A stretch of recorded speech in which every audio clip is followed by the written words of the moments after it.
السلام عليكم ورحمة الله وبركاته. ازيكم عاملين ايه؟ في ناس كتيرة جدا بعتت لي بتسأل على منصة زيرو تريس، وانا لقيت موضوع حرفيا يعني يمكن اكتر سؤال اتسأل لي. المنصة دي عبارة عن ايه اصلا؟ وايه المختلف فيها عن اي منصة اصلا؟ طيب انا حبيت اعمل الفيديو ده، فخليني اوضح لك الموضوع بشكل بسيط جدا. منصة زيرو تريس اللي انت شايفها قدامك دي مش مجرد شوية لابات تبع الويب ابلكيشن سيكيورتي وخلاص، لا. احنا بنشتغل بطريقة مختلفة تماما عن المعتاد. يعني ايه مختلفة؟ يعني كل لاب موجود في المنصة هنا مبني على سيناريو حقيقي او رايت حقيقي حصل بالفعل في عالم الباج باونتي. يعني انت مش مجرد ان انت هتتعلم الثغرة بشكل نظري، لا خالص، انت هتشوف الشخص اللي اكتشف الثغرة اكتشفها ازاي وفهم الفكرة ازاي، وبعد كده تدخل على المنصة وتطبق على نفس السيناريو ده بإيدك على لاب معمول مخصوص عشان تعيش التجربة كاملة. تمام. طيب فين الدليل على الكلام ده؟ هوريك دلوقتي رايتب حقيقي، هشرح لك الرايتب ده خطوة بخطوة، وهقول لك الشخص اللي اكتشف الثغرة وصل للثغرة ازاي، وبعدها افتح لك لاب مبني على نفس الفكرة بالظبط عشان تشوف التطبيق العملي بعينك. جميل. المنصة والرايت تيبس دول خاص بطلاب زيرو تريس، فللأسف لو انت مش مشترك في دبلومة زيرو تريس المنصة دي مش هتبقى معاك لأنها برايفت، خاص بالطلاب زيرو تريس فقط. تمام. فساعتها لو انت هدفك تدخل عالم الباج باونتي وتفهم طريقة التفكير الناس اللي بتكتشف ثغرات وبياخدوا فلوس عليها، بدل ما تحفظ شوية معلومات وخلاص، فزيرو تريس معمولة عشان تحقق الهدف ده.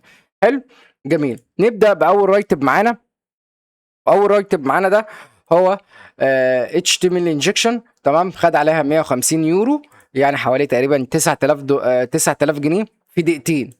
بس ثغرة بسيطة جدا جدا جدا على فكرة. تمام. طيب ده رايتب، لو انت مشيت ورا الرايتب ده هتعرف ان الموقع ده في كل فكرته ان الويب سايت اللي كان بيعمل عليه تيست عنده فيدباك فورم. تمام. يعني ايه فيدباك فورم؟ كل فكرته ان مثلا انت اشتريت منتج، اشتريت مثلا تي شيرت من ويب سايت، فحد من الدعم كلمك وقال لك لو سمحت ممكن تكتب لنا تقييمك عن المنتج اللي انت اشتريته. فانت ساعتها بتدخل تكتب مثلا والله المنتج حلو وحش، حلو الكلام ده. ده اللي حصل هنا، ان في فيدباك فورم. المشكله بقى ان الويب سايت المشكله ان الويب سايت ده الموقع كان بيحط الكلام اللي انت بتكتبه ده جوه ايميل من غير اي فلتره، من غير اي سانيتايزيشن. فساعتها اي كود HTML اللي انت بتكتبه بيتنفذ جوه الايميل. طبعا انت ممكن تقول لي انا لازم اكون عندي خلفيه عن الاكواد البرمجه زي ال HTML والجافا سكريبت والكلام ده. هقول لك لا خالص، دبلومه زيرو تريس كده كده فيها لغات برمجه HTML وجافا سكريبت. حلو.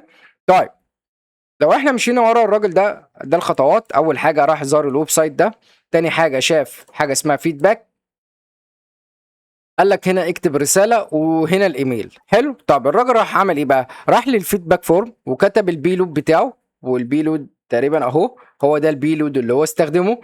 جميل. ده البيلود الكود الخبيث. فكتب هنا البيلود وحط الايميل بتاع الضحيه. تمام. وبعت للايميل للضحيه. لما الضحيه فتح الايميل الصوره ظهرت قدامه، لان ده صوره كود ايمج سورس. لو انت فاميليار بالاتش تي ام ال هتعرف ان ده كود صوره. لو احنا خدنا الويب سايت ده كده او اللينك اللي هو بتاع الصوره اللي الاتاكر اللي حاطه، تمام، هيفتح معانا الصوره دي. حلو. جميل. بعد كده ايه؟ فهو حط البيلود هنا او الكود الخبيث هنا، وبعد كده حط الايميل بتاع الضحيه. الصورة لما الضحية فتح الايميل الصورة ظهرت جوه الايميل، يعني الكود اتنفذ. حلو. بس قال لك ساعتها حصل تشيك للايميل انبوكس وحصل له HTML تاج، فساعتها ظهرت الصورة زي ما انت شايف كده. اول ما الفيكتيم فتح الايميل بتاعه لقى ان الصورة ظهرت قدامه بالشكل ده. جميل. وبدأ بقى يشرح لك التأثير بتاعها والاستليوشن بتاعها والكلام ده كله. جميل. طيب نطبق على اللاب ده بالظبط، مفيش مشكلة. تعالى نروح زيرو تريس HTML هنا، وروح على اللاب ده. دلوقتي هروح على حاجة اسمها سبميت تيكت. ده الفيدباك اللي هو بيقول لك سجل فيه. خلاص انا هسجل فيه حازم، سجل فيه اتاكر @gmail.com، وهسجل فيه مثلا بنتستر، وبعد كده ابدا احط البيلود ده. طيب انا هكتب كود HTML بيزكس خالص. تمام. اللي هو ده H1 تيست، او مثلا فيكتيم تيست، ونقفل H1 ده خالص. ده كده بيلود بيلود بيزك HTML انجكشن. حلو، جميل قوي. نحط البيلود ده كده ونعمل سميت تيكت، وروح على الداشبورد هنلاقي الرساله بتاعتنا اهي، بنتستر واتاكر@gmail.com. هندوس اوبن، بالفعل حصلت HTML اللي هو ال H1 ده اتنفذ. جميل قوي. طب احنا عايزين نطور الهجوم بتاعنا بقى، بدل ما نخليها HTML انجكشن احنا ممكن نجيب منها XSS كروس سايت. تمام، كروس سايت سكريبتنج. طيب نعمل الكلام ده ازاي؟ هقول لك. ادام هو نفذ معاك HTML انجكشن تقدر تبلغ الثغره وكل حاجه، بس خدها قاعده طول ما انت في الباج هانتنج طور، افضل طور في الهجوم بتاعك. يعني انت دلوقتي جبت HTML انجكشن، ايه اللي يمنعني ان انا ممكن اجيب منها ما اجيبش منها XSS مثلا اللي اخطر من HTML انجكشن، وممكن اجيب منها حاجه اسمها كوكي اللي هو بديله لليوزر نيم والباسورد ادام الفيكتيم هيفتح اللينك بتاعي. حلو. طيب عايزين نحط بيلود بسيط كده كويس يشتغل معانا. هو مثلا image source equal s، بعد كده on error، بعد كده يساوي alert، ونحط له document دوت cookie ونقفل الكوس، بعد كده نحط دبل كود. ده كده بيلود XSS بسيط جدا. نحط البيلود ده كده ونجرب نحط نفس البيانات تاني، نخليها بقى ايه اتاكر. تمام، بعد كده نخليه مثلا حازم @gmail.com، بعد كده نخليه bug hunting، ونحط اي حاجه هنا ونكتب في الرساله بتاعتنا البيلود اللي هو الاكس اس اس. طب اشمعنى انا كتبته هنا؟ ليه ما كتبتوش في الاماكن دي؟ لان ده الانبوت المصاب، ده المسج. ما هو الشخص اللي اكتشف الثغره لقى المسج فين؟ هنا. ما هو حط البيلود هنا، ما حطهاش عند ما حطهاش على الايميل. جميل. طيب نعمل سميت تيكت، نروح للداشبورد، وبعد كده نروح على الباج هانتنج اللي هو الرساله الجديده اللي هو حازم. ده الرساله القديمه اللي الاتاكر دي الرساله القديمه بتاعت الاتش 1 ودي الاكس اس اس. نروح اوبن، ندوس اوبن، يظهر معانا الاليرت، وانا كده عملت اكسكيوت للاكس اس اس وفعلا جبت الاكس اس اس بكل سهوله. تمام. نروح للداشبورد تاني وندوس على حازم تاني، هتلاقي الاليرت ظهر معانا كده. طورنا الهجوم بتاعنا من HTML انجكشن للاكس اس اس، وثغره خطيره جدا تقدر تاخد عليها اكتر من 150 يورو. حلو. طبعا ممكن مش يتنفذ معاك اكس اس اس الا بطرق تانية، وساعتها دي انت بتختبرها اثناء ما انت شغال على التارجت بتاعك. كويس لحد هنا احنا تمام، مفيش اي مشكله. طيب نروح بقى للرايت تيب التاني، وهنا اكس اس اس تقريبا. ده رايت تيب للاكس اس اس، اكس اس اس. طيب هنا بيقول لي انا باج هانتر مش عارف ايه شويه كلام كده. طيب احنا لو مشينا ورا الرايت ده بالظبط هنلاقي ان في حاجه اسمها شات بوكس بيحصل له ريفلكت في حاجه اسمها ايس كريم. تمام. بعد كده حط البيلود ده، بعد كده تنفذ معاه الاكس اس اس فعلا واشتغل معاه. طيب الفكره في الثغره دي حصلت ايه؟ الثغره دي كانت شات بوكس عادي، رساله انت بتكتبها، اليوزر بيكتب رساله والموقع يعرضها تاني بس من غير اي فلتره. حلو. لو احنا مشينا ورا الكلام ده كله، هو بدأ بال HTML انجكشن الاول، بعد كده حصل لها ريفلكتد، بعد كده حصل ايه؟ جرب اهو، حصل لها ريفلكتد هنا. H1 ايس كريم حصل لها ريفلكتد دي في شات، لايف شات. تمام. بعد كده حط البيلود ده اللي هو الاكس اس اس عشان يجيب منه الدوكيمنت دوت كوكي، داس عليها لانها بوتون يعني زرار. تمام. داس على الاكس اس اس، بعد كده حط داس، اول ما داس عليها حصلت فعلا اليرت بالكوكي بتاعته. تمام. وكده الثغره دي خد عليها $300. حلو.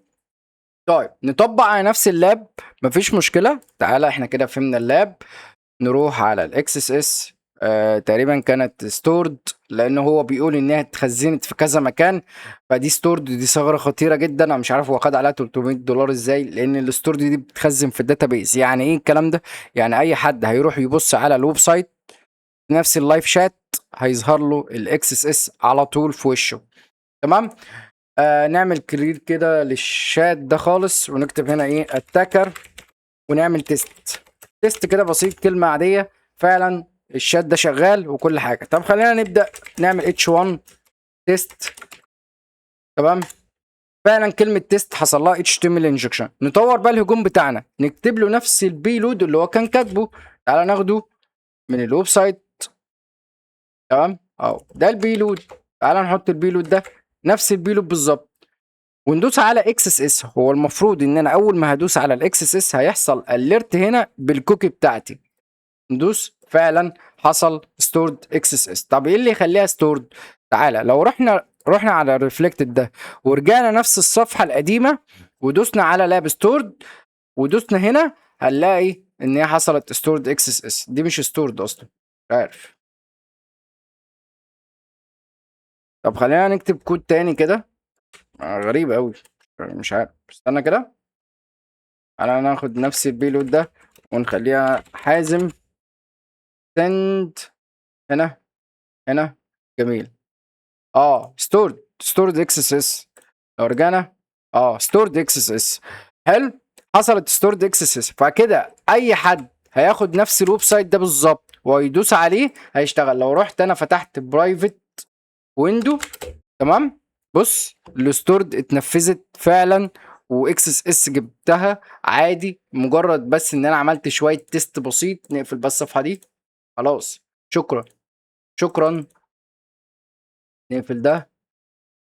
شكرا. نعمل كلير للشات، ستارت لللاب وكلير للشات. بس كده. كده الثغره دي خطيره جدا، ولو انت جبتها فعلا ممكن توصل من هاي لكريتيكال. انا مش عارف هو خد عليها $300 ازاي. ده المفروض توصل اعلى من كده. سمعت معاه بي 3 وخد عليها $300. تمام. لحد هنا احنا كويس. نخش على الرايت طيب الرايت بالتالت هو ده. الثغرة دي اكونت تيك اوفر دي غالية جدا وفعلا موجودة.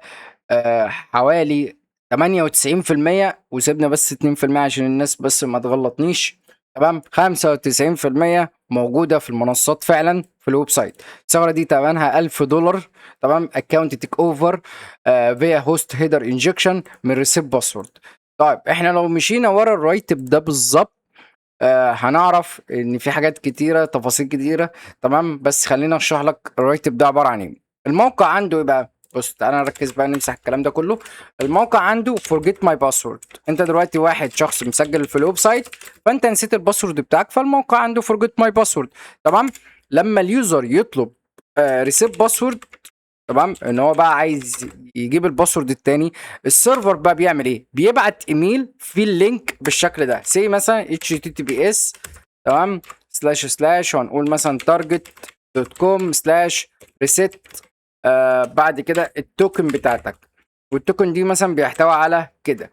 حلو. طيب التوكن ده لو هو معايا كاتكر انا كده سرقت الاكونت بتاعك. طبعا انت هتقول لي طب ما انت هتجيب التوكن بتاعتي ازاي؟ هقول لك ما هنا اللعبه بقى، الموضوع كده بيختلف. تمام. لان انا لو معايا التوكن بتاعتك وجبتها عاديه يبقى كده مفيش امباكت، مفيش تاثير اصلا على الثغره. فانا لازم اسرق التوكن بتاعتك بطريقه تانية خالص. بطريقه ايه بقى؟ بطريقه الهوست هيدر انجكشن. مش فاهم الكلام ده؟ الكلام ده هيفهمك، اللاب ده هيفهمك بالتفصيل. شفت بقى؟ لو انت مشيت ورا الرايتب ده ممكن ما تفهمش من الرايتب قوي، لكن لما تطبق عليه عملي الموضوع اختلف. تمام. طيب الطبيعي ان السيرفر ده او الويب سايت، السيرفر المفروض يبني اللينك باستخدام الدومين ثابت. يعني زي مثلا الدومين الاساسي https://target.com. ده الدومين ثابت. تمام. اساسي. طيب المشكله بقى ان السيرفر كان بيستخدم الهوست اللي هو الدومين ده اللي هو الtarget.com اللي جاي من المستخدم نفسه او اللي جاي من اليوزر نفسه. فانا كواحد باج هانتر او الشخص اللي اكتشف الثغره دي بيجرب يعمل ايه بقى؟ بيجرب ان هو يجيب هوست هيدر انجكشن، يبدا يحن في الهوست ده. بيسال هل السيرفر ده بيثق في الهوست هيدر انجكشن بتاعه، يعني بيثق في الدومين بتاعه ولا لا. تمام. طيب عشان نحل اللاب بتاعنا، عشان نقدر نطبق عليه، احنا محتاجين نشوف هل التارجت ده او الهوست بشكل عام السيرفر بيثق في الدومين الاساسي ولا لا. يعني بيثق في مثلا في جوجل.كوم ولا انا ممكن اغيره. طيب نروح بقى على ريسيت باسورد في حاجه اسمها هوست هيدر. نروح هنا، ده اللاب بتاعنا. عشان اللي نقدر نحل اللاب ده بالظبط احنا محتاجين سيرفر خاص بينا احنا كاتاكر. تمام. طب اشمعنى سيرفر؟